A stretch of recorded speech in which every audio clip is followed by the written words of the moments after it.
Welcome to Stuff You Missed in History Class from HowStuffWorks.com.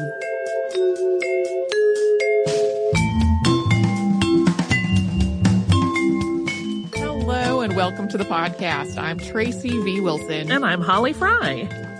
So we don't typically on the show try to tackle something really complicated that spanned like a century. It's tricky. It's difficult to do. Normally what we do is choose an isolated piece that's sort of emblematic of the larger story and put that smaller piece into the context of the bigger story. That is really hard to do with today's subject, which is the Highland Clearances, because the Highland Clearances were a long and very complicated and really messy series of evictions in the Highlands and Western Islands of Scotland. Tenant farmers were forced from their homes to make way for sheep pastures. And the clearances were at their peak from 1780 to 1855, but they were really part of ongoing changes in the Highlands and elsewhere, really, that started long before that and ended long after that. And they're also one of those subjects that a lot of people, especially Scots and people of Scottish descent, already have their minds made up about. Even though there continues to be really extensive debate among historians about how to exactly interpret what happened. And in a lot of retellings, the Highland Clearances are presented basically as nothing more than the really greedy schemings of wealthy landlords who callously strong-armed their tenants off their land in an effort to just eradicate Highland culture. Some of that is not quite accurate, and overall, it's just a lot more complicated than that. And any little isolated piece that we might pick to try to talk about and make it be more emblematic of the whole would just reinforce that oversimplified story in this case. So, since the reality is a lot more complicated than that, and to be clear, there are definitely tragic and unjust aspects to the clearances, they were really a lot more complicated than a little piece. They're even more complicated than our 30-minute-ish podcast today. But we're going to try to give a better sense of the complexities of what happened. We're going to start with a bit about what life was like in the Scottish Highlands before the start of the clearances. By the early to mid-1700s, the Highlands and Lowlands of Scotland were dramatically different in terms of how people lived and worked. The Highlands are the northwestern portion of the country and are sometimes also grouped in with the islands off of the western coast. The Scottish Highlands were mostly rural, but the Lowlands, or southeastern portion of the country, were far more urban. In a very general sense, people in the Lowlands of Scotland often spoke English and were culturally more similar to England, while people in the Highlands of Scotland typically spoke Scots Gaelic and had their own unique Gaelic culture. Scottish Highland society followed the clan system, which was a semi-feudal, militaristic system in which each clan was ruled by a chief. The chief managed a largely agricultural society, and that society was really intensely connected through both family ties and a sense of clan loyalty. And to be clear, there are also lowland clans, but since the lowlands had become so much more urban, they weren't really following the whole economic and social system that we're about to talk about. Highland society was highly stratified. At the top were the clan chiefs and their aristocratic family connections, and then below that was an affluent middle class made up of tacksmen who managed tacks, which were subdivided pieces of land that were worked by tenant farmers. These tenant farmers were essentially the peasant class, referred to as cotters or smallholders, and they paid rent to the tacksmen either in farm labor, goods from that farm, or sometimes even money. And then the tacksmen then passed that revenue up to the chief. There was really not a lot of social or economic mobility in this system. The clan chiefs and other members of the upper class were often living in castles, while the cotters were living in turf or clay and wattle huts that had thatch roofs. And particularly for the peasantry, this was a really difficult life. Most tenant families were living at a subsistence level. The Highland soil also was not great for growing crops, and the Highlands of Scotland saw serious food shortages and famines over and over in the 17th and 18th centuries. Even when there wasn't a huge famine going on, a lot of times individual families and more isolated regions faced a series of hardships, thanks to everything from crop failures to disease. On average, crops failed in the Highlands every third year. That's a really high rate of failure. That's rough. Yeah, especially when you're not producing enough to be able to preserve things for later. And at the same time, prior to the 18th century, clan leaders tended to take a paternalistic attitude toward the clan's tenants. So the clan chief could expect loyalty from the rest of the clan, including when it came to mustering a military force, and the clan members could expect help if they met some kind of hardship. In a time of famine or these crop failures, the chief might defer the tenant's rent or provide food from a common store.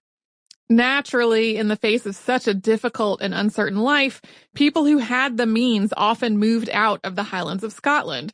And this was typically true among the middle class who sent their sons outside the Highlands for their education and their future work.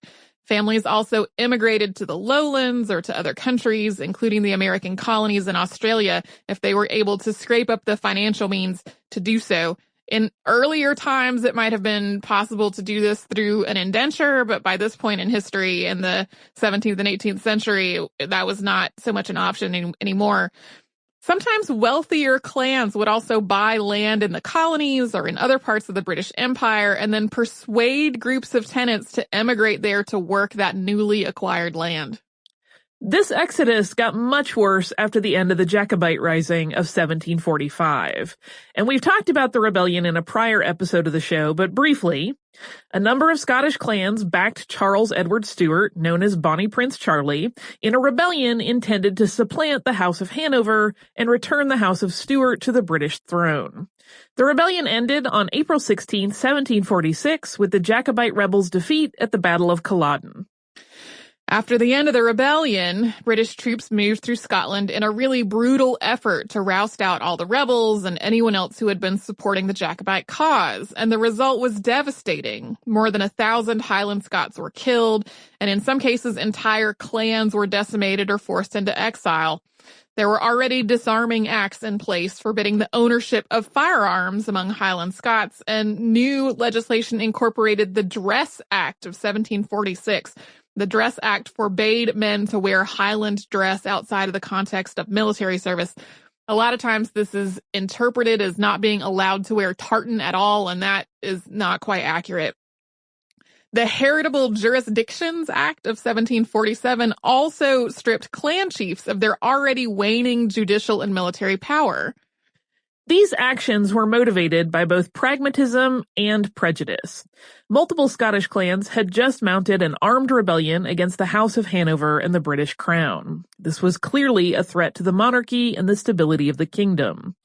Simultaneously, the fact that the Highlands were so rural, so remote, and home to their own unique semi-feudal society meant that they were viewed as uncivilized, archaic, backward, and in need of modernization and assimilation with a more English way of life.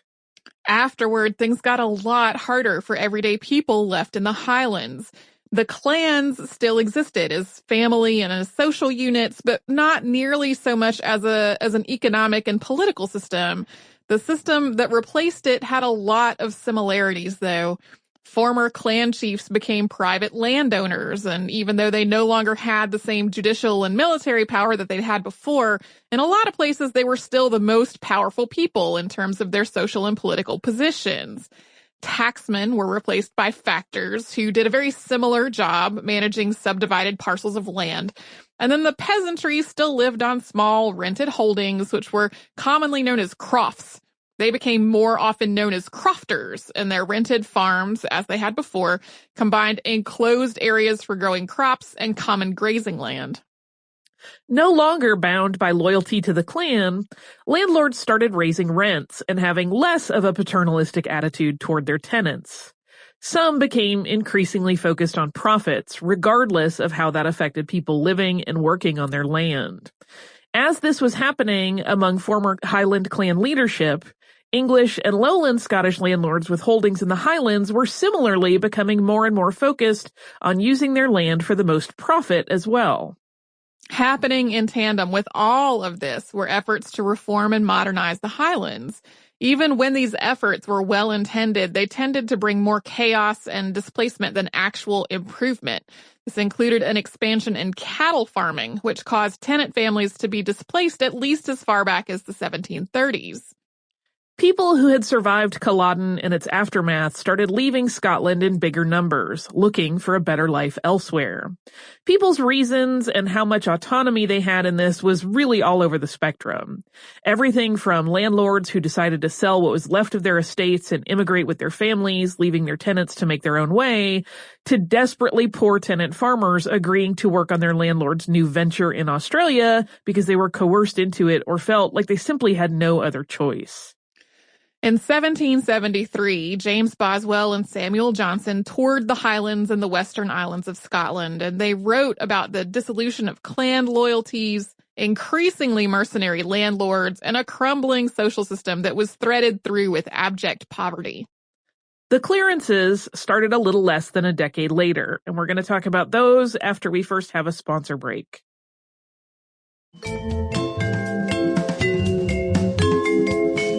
By the 1770s, it was clear that the Highlands and Islands of Scotland had a range of very real economic and social problems, and there was huge disagreement among the ruling class over exactly what to do about it. Traditionalists thought the Highlands could continue to function as a system of landlords and tenants with a few changes and improvements, like, for example, cutting out the middlemen and having tenants work directly with their landlords rather than going through factors. But otherwise, a lot of traditionalists thought that Highland society had been working the way that it was, virtually unchanged for centuries. There was no reason to expect it could not just continue indefinitely. On the other side were the improvers, who thought the Highland way of life was obviously doomed and needed to be replaced with some other system entirely. Opinions were all over the map about exactly what that other system should be. And all of this was happening during both the Industrial Revolution and the Enlightenment, which were bringing huge changes to Europe and other parts of the world and were naturally influencing all of these opinions. By the 1770s, the price of wool started to rise, and by 1780, the Highland landlords realized that their land could be put to much more profitable use through sheep farming than through raising other livestock or crops. Instead of being home to collectives of tenant farmers who lived on and worked the land, the estates would become mostly pasture land. The homes and the other associated buildings would be destroyed to make way for grazing sheep. In the aftermath of the Jacobite Rising and the events that followed it, some of these estates were already vacant, or nearly so. In these cases, the clearances proceeded very quietly without attracting much attention. Or landlords waited until their last few tenants' leases were up, and then they just went on from there. But a lot of landlords still had hundreds or thousands of tenants, and starting around 1780, they started systematically evicting them as they converted their tenant farms to sheep farms. At first, a lot of these landlords expected that their tenants would relocate elsewhere in the Highlands and Islands. The most popular destination was the Scottish coast, where people could work in the fishing or kelp industries. Of course, fishing was a lot more dangerous than working on a farm, and kelp processing was hard and it was unpleasant work. In the kelp industry, seaweed was processed through burning to produce things like iodine and an alkaline product that was used in the manufacture of things like glass and soap. Kelp processing had a pretty short working season, but it required a lot of labor during that time. So to most tenants, this move to the coast was a huge step down, on top of being uprooted from land that their families had often been on for generations. Some landlords also helped to resettle their tenants, especially those who were old or sick. Others offered to pay for passage out of Scotland to other parts of the British Empire. Some forgave any rent that their tenants still owed or bought any livestock or saleable goods that the tenants had to offer from their farms. So, while being displaced to another part of the country or another country entirely to work in a different industry would have been difficult and unpleasant, and leaving the land that you and your ancestors had worked for generations could be emotionally devastating. But these early clearances were really not a matter of just turning people out of their homes with no resources and no thought about what they should do. Even in these earlier years, though, there was significant resistance to the clearing of tenant farms and the introduction of sheep. In 1792, families who had been evicted from farms in Rossshire and Sutherland rose up in what came to be known as the Rossshire Sheep Riots, which included rounding up thousands of sheep and trying to drive them out of the area. The 42nd Regiment, also known as the Black Watch, was deployed to restore order. 1792 was nicknamed the Year of the Sheep. As the clearances progressed, landlords generally put less and less thought and fewer resources into what to do with their evicted tenants. One issue was that even though there were these evictions going on, and people had been leaving the Highlands since long before the Jacobite Rising, the total Highland population was actually increasing. Even in the early years of the clearances, the population was rising faster than the economy was growing, so the labor pool was getting bigger as the need for labor was getting smaller. This started to trickle down to landlords having few resources and less money available to try to resettle or redistribute their tenants, especially because some of them didn't feel like they could evict their excess labor pool. One of the largest clearances started in 1807, and it actually lasted until 1821. Known as the Sutherland Clearance, this displaced about 15,000 people from the estate of English landowner George Granville Levison Gower, Marquess of Stafford, who would later become the first Duke of Sutherland. His estates were, at that time, likely the wealthiest in all of Scotland. While his money funded the clearance, it was his wife, Elizabeth Gordon, who was really the one pushing for sheep farming. Patrick Seller was the estate's factor and was the one in charge of converting the estate and dealing with the tenants. Although the Sutherland clearance did include resettling people to the coast to work kelp, Seller became notorious for his callous and brutal treatment of the tenants. This treatment got worse as time went on. When the tenants resisted moving, he and his men threatened them, destroyed their possessions, and burned down their homes and crops. While clearing tenants from land in Strathnaver, he allegedly had a house burned down with somebody still inside. Seller was arrested and charged with a number of crimes, including arson and culpable homicide, but was ultimately found not guilty. The Sutherland clearances overlapped a major event that influenced how the later clearances progressed, and that was the end of the Napoleonic Wars. The incident in which Seller's men reportedly burned down a house with someone inside it took place in 1814. In 1815, the Napoleonic Wars ended, which had a huge effect on the Highland economy. The price of fish started to drop, and the kelp industry completely collapsed due to cheaper and better products from elsewhere in Europe. And the price of wool started to drop as well. With all their money-making industries no longer making so much money, even the landlords who had intended to help resettle their tenants or to invest in coastal industries didn't have the money to do it anymore, and the kelp industry just no longer existed for them to invest in at all. Evictions became faster and more aggressive, with far less help offered to the evicted tenants. In 1814, Seller's treatment of the Sutherland tenants had been pretty well outside the norm, but after 1815, the clearances in general started to look a lot more like what had happened in Sutherland. By the 1830s, the wool industry had become so powerful in the Highlands that sheep farmers had leverage over their landlords, doing things like refusing to sign a new lease unless the landlord evicted the remaining tenants and converted their former acreage into sheep pasture. Even though the price of wool was falling, wool was still more profitable than anything else they might use that land for. Most landlords couldn't afford to lose their sheep farmers and ultimately gave in to their demands.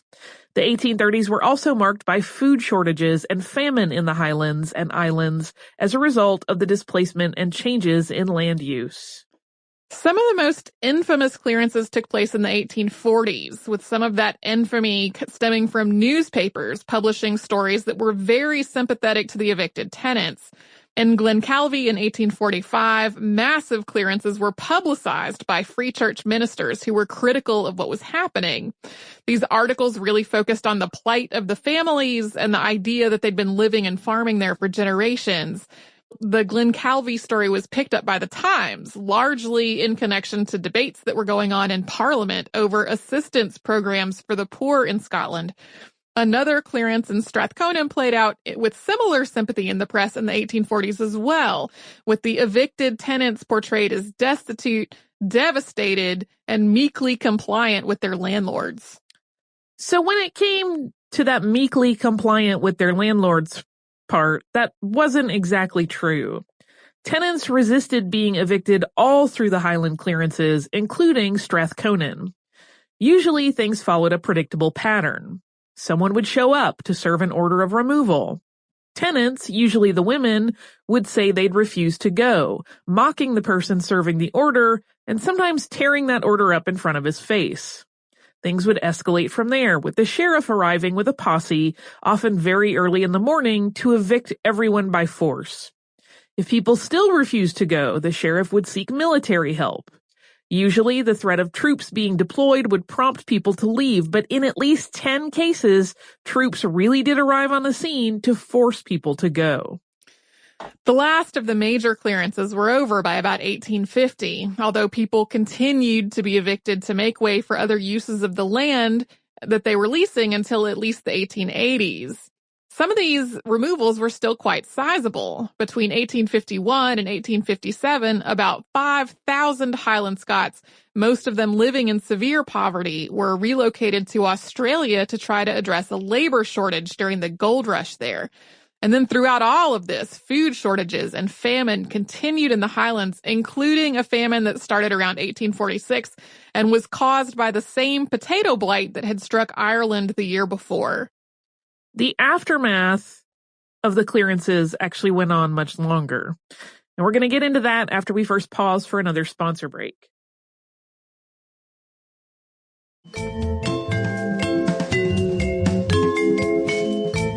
After clearing the Highlands of Scotland to make way for sheep, the sheep themselves did not last for very long. The price of wool continued to fall after it had started falling in 1815. Eventually, sheep farmers in Australia and New Zealand were producing much higher quality goods for much less money. And in some cases, these sheep were even being raised by people who had been displaced in favor of sheep during the Highland clearances. As wool became less and less profitable, land use in the Highlands changed once again, with deer forest used for hunting replacing pasture land used for raising sheep. There are still plenty of sheep farms in the Highlands, but overall landlords who had invested all their money into sheep production didn't ultimately see many returns on that investment. Although the population of the Highlands had been increasing in the early years of the clearances, as the evictions became larger and more aggressive, the Highland population finally did start to decline. Soon, there were more Highland Scots living outside of Scotland than living in the Highlands. And by 1850, the Highlands of Scotland had one of the lowest population densities in all of Europe. Entire communities, some of which had been there for centuries, were gone. At the same time, it's a bit of a misconception that most of the people who emigrated from Scotland during the clearances were people who had been evicted. While there were definitely crofters whose landlords either paid their way or offered other assistance to emigrate out of the country, most of the people who made that voyage were people with more financial means. In historical documents from the time, people gave reasons for emigrating that included increasing rents or the idea that life would be better somewhere else. The clearances were definitely part of the idea of a better life elsewhere, but most people questioned about their reasons for emigrating didn't say it was because they had been evicted. By the end of the clearances, overall, the Highlands had no more factors. They had no more mid-sized tenants who were subletting their land to other farmers. Most of the former Highland clan leaders were also gone from the country, and what was left were predominantly sheep farms, deer parks, and a much, much smaller population of crofters who continued to work on small parcels of rented farmland. Meanwhile, Highland Scots who emigrated from Scotland often faced discrimination and prejudice wherever they settled, which tends to be the case any time a large population of people immigrates to a new place. At the same time, as fiction, poetry, music, news reporting, and historical writing began to take a more nostalgic view of Highland culture and present its end as a tragic loss, the general perception of Highland Scots started to shift outside the Highlands. No longer were the Highlands viewed as uncouth and backward. Clan culture and Highland traditions became heavily romanticized. The Highlands and Highland Scots became emblematic of all of Scotland, and traditions from the Highlands became a core part of Scottish national identity. I cannot exaggerate. There are lots and lots and lots and lots of novels about Scotland before and during the clearances, and overwhelmingly they present the Highland clan way of life in a really romanticized way. The thing that people probably would come to mind most is Outlander, but I mean that whole genre goes back, more than 100 years easily. And this is often written to provoke a sense of injustice and outrage over what had happened. Also, the part where the Highlands of Scotland became emblematic of all of Scotland reminds me of when I was in college and we had a visiting professor from Scotland. And in the first day of class, I don't remember where precisely he was from, but he told us where he was from and showed us a picture of it, which looked like a major city. And he was like, when I say Scotland, you are probably thinking the Highlands of Scotland. I am from the lowlands of Scotland, and it looks like this. And we were all like, really? Where are the pastures? There have been intentional efforts to preserve the Highland culture that existed before the clearances, including songs, customs, and languages. And although there has been a revival in Scots Gaelic in the 20th and 21st centuries, several dialects of Scots Gaelic that existed before the clearances have been lost. In the 1880s, the remaining crofters in the Highlands and Islands started protesting increasing rents, evictions, and just a general lack of civil and land rights. Like a lack of tenant protections had been part of this whole process, and they still did not really have a lot of protection as tenants. This unrest became really violent at times, and as a result, the Napier Commission, more formally known as the Royal Commission of Inquiry into the Condition of Crofters and Cotters in the Highlands and Islands, was established in 1883. After studying the issue, the commission published a report on the situation in 1884, and in that same year, the Highlanders established the Highland Land Law Reform Association. The Crofters Party was established soon after, and in 1886, 4 members of that party were elected to Parliament. In 1886, Parliament passed the Crofters Holdings Act, which was the first of several pieces of legislation meant to make the crofting system more fair and to offer crofters protections from things like unreasonable evictions and unfair rents.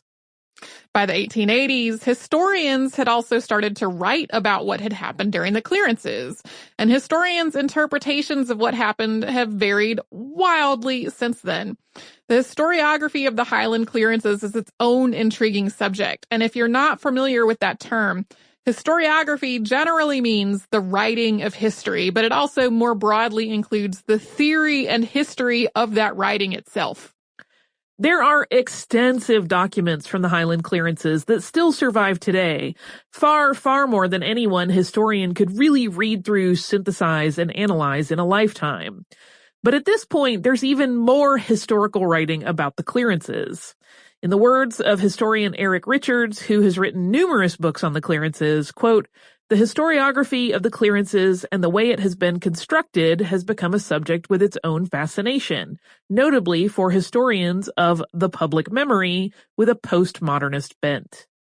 For a long time, and really maybe even still, the most popular book on the Highland clearances was written by popular historian John Preble, and that was first published in 1963. He'd previously written a book called Culloden, which was about the Jacobite Rising of 1745. So Preble's interpretation of both the Jacobite Rising and the Highland clearances was that they were emblematic of Scottish or Highland nationalism. And in the book, The Highland Clearances, he focuses primarily on greedy, scheming, callous landlords and not really on any of the other factors that were involved in the clearances. In the decades after these books came out, organizations like the Communist Party of Great Britain and a range of working-class organizations were starting to focus their efforts related to labor rights and social issues in Scotland in a more nationalist direction. These books fit right into that sentiment, and these social influences and John Preble's works worked together to cement the idea that both the Jacobite Rising and the Highland Clearances were part of ongoing systemic oppression of Scotland and helped inspire Scottish nationalism. So I'm glad that popular histories exist and that popular historians are writing these histories, because for a lot of people, that's their introduction into historical thought. But professional historians have been strongly critical of Preble's work, pointing out instances of cherry picking the source material and presenting a lot of historical events without their proper context. For example, the Highland Clearances largely ignores the fact that the landlords themselves were existing in and responding to a whole range of other social and economic factors. They didn't just come up with the idea of changing their land over to sheep out of nowhere. And events that made the clearances so much worse, like the end of the Napoleonic Wars and the collapse of the kelp industry and the falling wool prices, were sort of outside the landlord's control, but also had a huge effect on how things progressed. And there are so many questions that historians don't agree on how to answer regarding the Highland Clearances. Are the clearances their own unique event, or are they just part of a pattern of clearances happening all over Europe during the Industrial Revolution? How much was really influenced by anti-Highland prejudice, and how much was a matter of simple economics? How much did the overall underdevelopment of the Scottish Highlands and the fundamental problems that really did exist in the Highland economy influence the progress of the clearances and their outcome? The oral history is full of burned down cottages and farms, but does the archaeological evidence really support that? And how did earlier and later clearances, some of which extended into the lowlands, compare to the famous ones? Did the clearances really play a role in Scottish nationalism, or did that really come from fictional interpretations and later historical writing? And these kinds of questions just go on and continue to be debated. You can read 10 different books and find 10 different conclusions about how to interpret all of this. Regardless of all that, though, historians generally do agree that in the end, the Highland Clearances didn't really do anyone any good. They forcibly displaced Highland Scots out of their homes, sometimes moving them into other industries, most of those industries later collapsing. And then those who immigrated out of the country usually endured appalling conditions aboard ship, and then prejudice and sometimes poverty at their new destination as well. And then the motivation for doing all of this didn't even turn out to be profitable for the people who ordered the land to be cleared in the first place. So overall, it did not go well for pretty much anyone involved. We mentioned the Highland Clearances really briefly at the end of our episode on the Jacobite Rising. And after that, we got an email from a listener who said that her grandmother, who was from Scotland, had described the clearances as basically the English rolling through the Highlands and murdering everyone. And that's still a common perception. And that's part is not accurate. But the other thing that really completely leaves out is that a lot of the landlords in question and some of the factors and some of the incoming sheep farmers were themselves Scots. Not all of them necessarily Highland Scots, but some were Highland Scots. Like there were Highland Scots, Lowland Scots, and English landlords all part of all of this. So it's definitely not something that can be presented as simply as England did this, which is a thing that we have heard in our mail related to this issue before. Speaking of mail, do you have some? I sure do. It is from Bethany. Bethany wrote about an episode that Holly actually researched, but a thing I said in it. And we've gotten a couple of emails on this subject. And so Bethany says, "Hi, Holly and Tracy." Talks about being a relatively new listener and loving the podcast. Then Bethany says, "I just listened to your most recent episode, The Minuscule Science of Antony von Leeuwenhoek. I found it pretty interesting and entertaining, especially when one of you, I think it was Tracy, mentioned a book you used to have as a kid that showed gooseneck barnacles growing into flying geese. I laughed a lot and then proceeded to consult the Google in hopes of finding the book or something like it. My search was semi-successful. I found a digital copy of The Herbal, or General History of Plants. Imagine that with some delightful 16th century spelling, because that's what it has, by John Gerard from 1545 to 1612. And there's a link to that. I also found a couple of blog posts and an article on the website Wired, which is weird because isn't that like a tech magazine that talks about early thoughts on geese coming from barnacles. In the Wired article, they talk about another writer from 1751 who was criticizing the Royal Society of London for allowing one of their members to publish something that backed the idea of barnacle geese. I've included a few links so you can read more for yourselves if you would like, though they may not be the best of the best resources. The digital copy of the Herbal is pretty cool. By the way, the description and discussion of the barnacle goose is in the very last chapter. It's a little difficult to read, but still pretty rad. Barnacles are one of my favorite marine organisms because of how they feed. They're so beautiful waving their, quote, legs around trying to catch a meal. Thanks again. You ladies are great. Bethany. Bethany also notes that there's a species of goose called the barnacle goose that made the search process a little more challenging. Thank you, Bethany. So we got a couple emails about the story. And so to clarify, the book that I was looking at, I am not sure whether it was an old science textbook because in our family bookshelf, we had a few old textbooks that I think had been bought at a yard sale or something, or if it was a science book for kids that we bought at like a Scholastic book sale or something similar. Either way, it was a book intended for kids that was a science and science history book. And this whole barnacle goose thing was in a section on people used to think it worked this way. And it talked about the idea that that maggots spontaneously generated out of meat, which I could understand why people would think that because you don't really see the eggs that flies lay on things before the maggots come. So that to me, I was like, okay, I can see how people would think that. But then it had this picture of barnacles becoming a goose. And I was like, how would you work that math out in your head with barnacles and geese are not the same thing at all. These are obviously barnacles that look kind of like geese. Have you ever been bitten by a goose? No. Because that might lead you to associate them with the scratchy horror of barnacle. Okay. A goose bite is mean and hard, and they have serrated little tiny teeth. So yeah. I could see where, it's still a long walk. I'm not saying, this makes total sense, but I could maybe see where that might be the connective tissue of that thinking. That's hilarious. Yeah, I generally give geese a wide berth because especially when they're nesting, they can be really kind of aggressive and so not so much with the geese. But yeah, it was baffling to me as a child. So thanks to all the folks who have sent us various links about barnacles becoming geese, which is not a thing that they actually do. If you would like to write to us about this or any other podcast, we're a history podcast at howstuffworks.com. And we are also all over social media at Missed in History. So that is our Facebook and our Twitter and our Pinterest and our Instagram. You can come to our website, which is missedinhistory.com, where you will find show notes for all the episodes that Holly and I have ever done and a searchable archive of all of the episodes that have ever existed on the show. And you can find our podcast on Apple Podcasts, Google Play, wherever else you might get podcasts.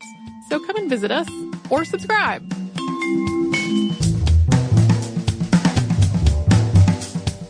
For more on this and thousands of other topics, visit howstuffworks.com.